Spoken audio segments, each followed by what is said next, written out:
अदरक जो है ना डाइजेशन के लिए बहुत अच्छी होती है। किडनी पेशेंट्स में आम यानी कि अनडाइजेस्टेड मैटर बिल्डअप होता है, उसमें बहुत ज़्यादा सपोर्ट करती है अजवाइन। लौंग जो है ये बैक्टीरिया को, जैसे एंटीबायोटिक आप खाते हो उसी तरीके से ये एंटी बैक्टीरियल का काम करता है। जीरा डाइजेशन के लिए बहुत अच्छा है। और नेक्स्ट है हमारा तेज पत्ता।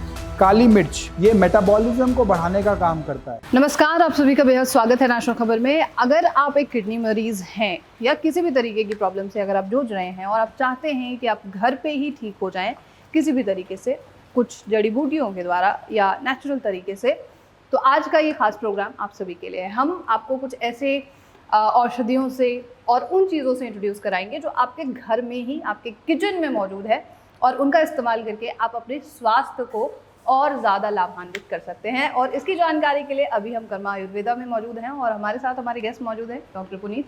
बहुत स्वागत है sir. Thank you so much. और ये क्या आपने आज जो पूरा मार्केट सजाया हुआ है, क्या है? आज हम सारी जो घर की किचन में जड़ी बूटियां है ना प्रज्ञा, हम उन पे बात करने वाले हैं। बहुत सारे बार पेशेंट आके पूछते हैं कि कौन सी जड़ी बूटी खाएं। मतलब जड़ी बूटी जो किचन में अवेलेबल है उसमें बहुत सारी चीज़ें हैं। हल्दी है, अजवाइन है, तेजपत्ता है, जीरा है, सरसों है और बहुत सारी चीज़ें जो ईजिली मिल जाती हैं। उसके बारे में क्या खाना है, कितना अवॉइड करना है, उसके बारे में आज हम बहुत अच्छे से समझाने वाले हैं। ये है अदरक। और अदरक जो है ना, ये सभी को पता है, ये डाइजेशन के लिए बहुत अच्छी होती है। हम इसे बहुत टाइम से यूज़ करते आ रहे हैं। नोजिया जब किडनी पेशेंट्स को रहता है, जो कॉमनली रहता है, वॉमिटिंग, नोजिया, तो वहाँ पे इसका रोल अच्छा है। एंटी इन्फ्लेमेटरी यानी कि जो शरीर की सूजन है उसको भी कम करती है। सर्कुलेशन को बढ़ाने का भी काम करती है। एक चीज़ का ध्यान रखना है, इसको बहुत स्मॉल स्लाइसेस में लेना है। खाने में तो हम डाल ही सकते हैं, लेकिन इसे हर्बल टी में भी ले सकते हैं। और सीकेडी, क्रोनिक किडनी डिजीज, जब बहुत ज़्यादा बढ़ जाए, क्रेटिनिन 2-3 के पार हो जाए, तो इसको नहीं लेना है।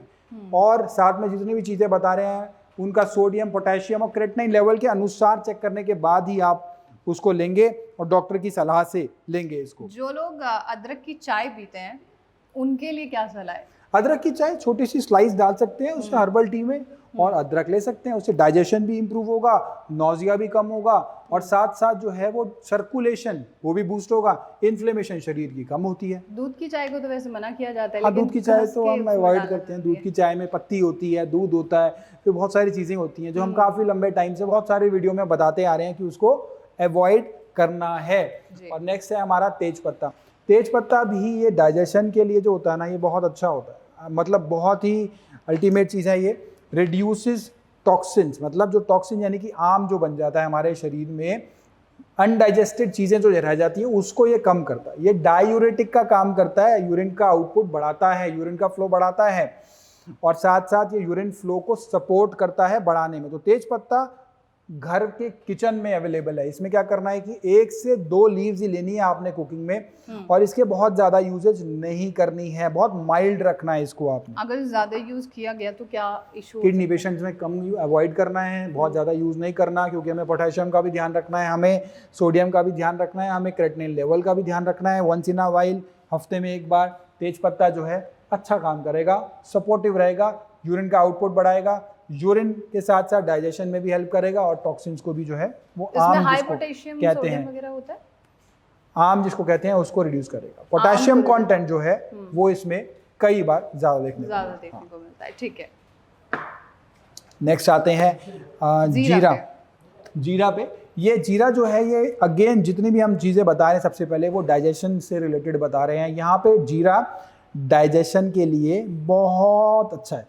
जीरा के साथ साथ एक और बेनिफिट जीरा क्या देता है, आपने बहुत बार सुना होगा, जीरा का पानी लोग पीते हैं। जीरा ब्लोटिंग को रिड्यूस करता है।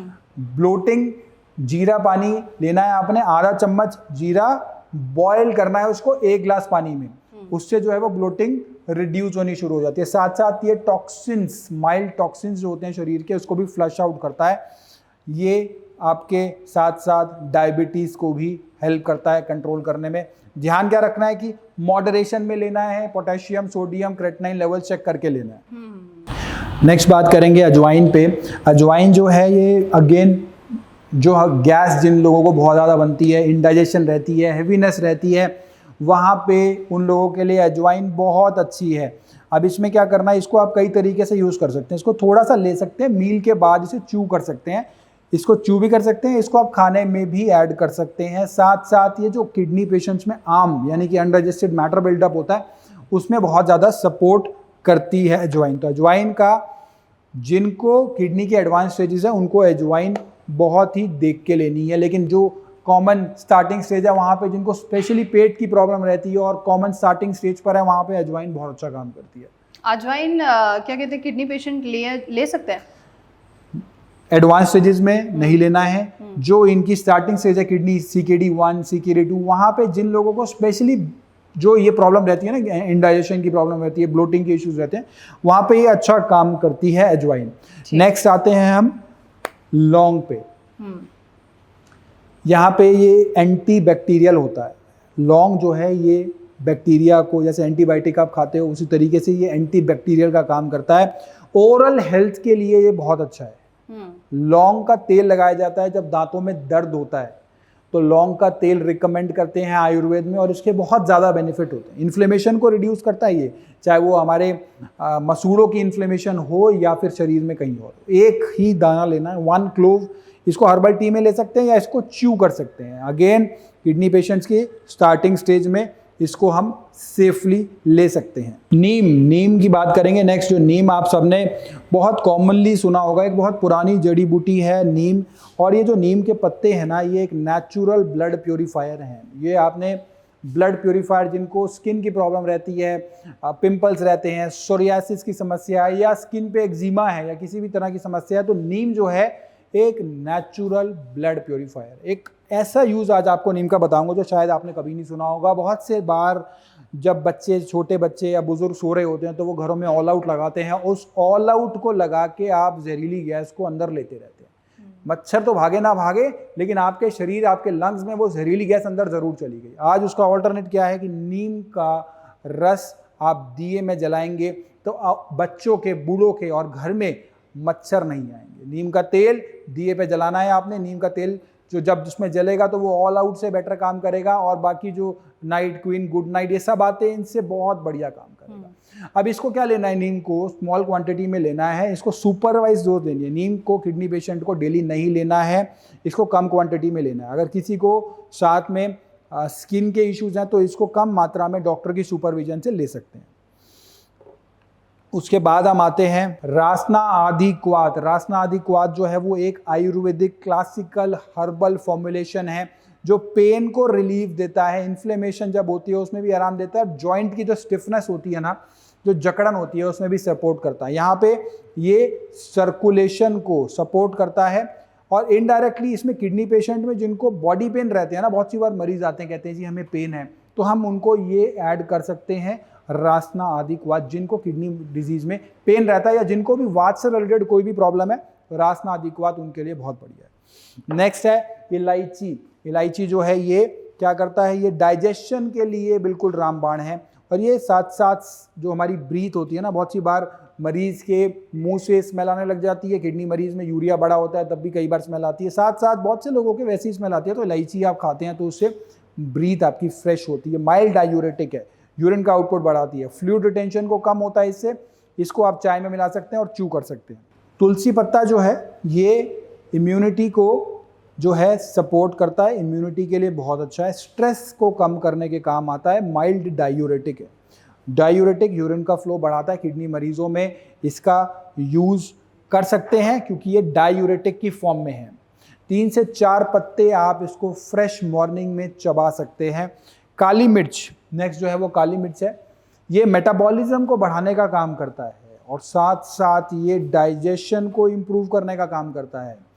ये टर्मरिक यानी कि हल्दी के एब्जॉर्प्शन को बढ़ाता है काली मिर्च। तो ये काली मिर्च का इनडायरेक्टली बेनिफिट है। हल्दी एक बहुत ही अच्छी एंटीबायोटिक होती है और बहुत सारे बेनिफिट होते हैं, इम्यूनिटी को बढ़ाती है। तो इनके कॉम्बिनेशन में आप लेते हैं तो ये हल्दी के एब्जॉर्प्शन को बढ़ाता है। इसको आप सूप की फॉर्म में ले सकते हैं, साथ साथ इसे वेजिटेबल की फॉर्म में ले सकते हैं, लेकिन काली मिर्च को कभी भी बहुत ज़्यादा मात्रा में नहीं लेना है, इस चीज़ का ध्यान रखेंगे। नेक्स्ट है पुदीना।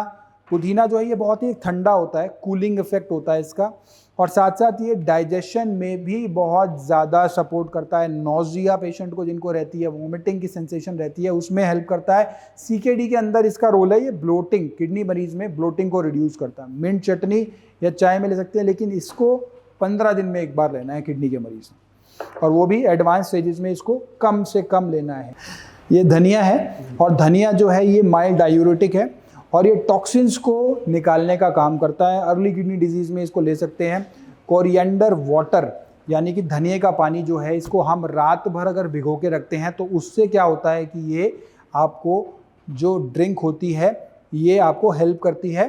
ये आपको इसमें माइल्ड डायूरेटिक है, टॉक्सिन्स को फ्लश करने में हेल्प करता है। इसको ओवरनाइट भिगो के रखना है और अगले दिन आपने लेना है। जिन लोगों का पोटेशियम हाई है उनको ये टोटली अवॉइड करना है, उनको नहीं लेना है।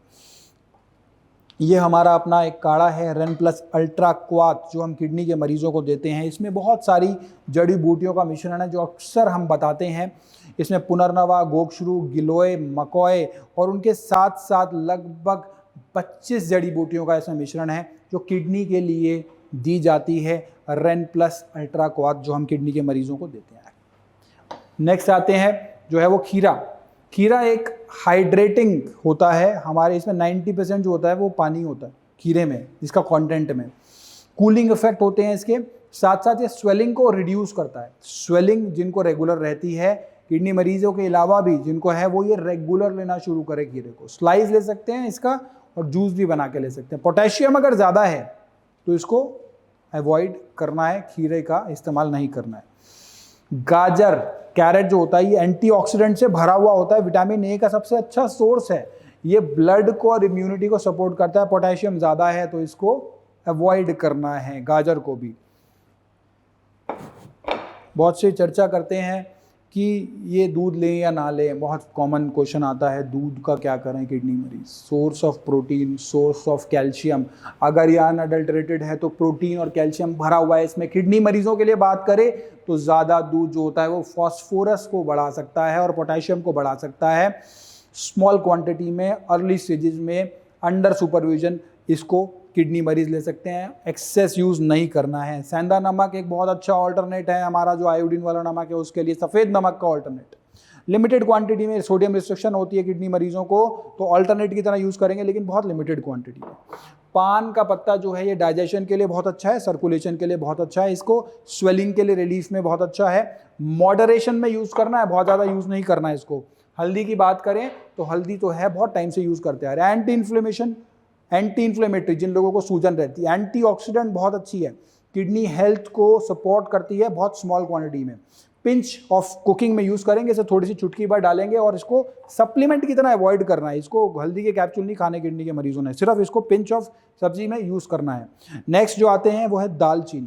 दालचीनी ब्लड प्रेशर को कंट्रोल करती है, साथ साथ ब्लड शुगर के लिए भी बहुत अच्छी होती है दालचीनी, यानी कि बीपी और शुगर की समस्या जिन लोगों को है उनके लिए दालचीनी जो है एक रामबाण है। माइल्ड डायूरेटिक है, यूरिन का फ्लो बढ़ाती है, एंटी इन्फ्लेमेटरी है, इन्फ्लेमेशन को कम करती है ये।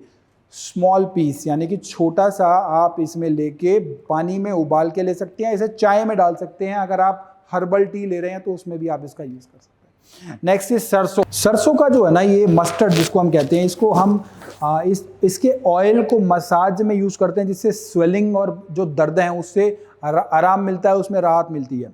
इसके लिए आपको अगर इसकी सीड्स हैं तो इसका छोटा सा पिंच लेना है, जो कुकिंग में लेते हैं, जिससे डाइजेशन में इंप्रूवमेंट मिलती है। इसको एडवांस स्टेजेस में high potassium, this is a high potassium thing, kidney के मरीजों को इसको नहीं लेना है। इसका साग तो बिल्कुल नहीं लेना, सरसों का साग जो बना के खाते हैं ना, वो किडनी के मरीजों को नहीं लेना है। अंत में आपको एक चीज़ ज़रूर बताना चाहेंगे कि जितनी भी चीज़ें बताई हैं ये सारी, बहुत सी चीज़ें आपको किडनी के मरीज़ में लेनी है, बहुत सी नहीं लेनी। जिनका क्रेटनाइन बढ़ा हुआ है, पोटेशियम है, सोडियम बढ़ा हुआ है, तो वो लेवल्स को चेक करने के बाद ये डाइट में एडवाइस किया जाता है, और कुछ निरापद रूप से चीज़ें ली जाती हैं, जो जैसा कि रील में बताया गया। Thank you.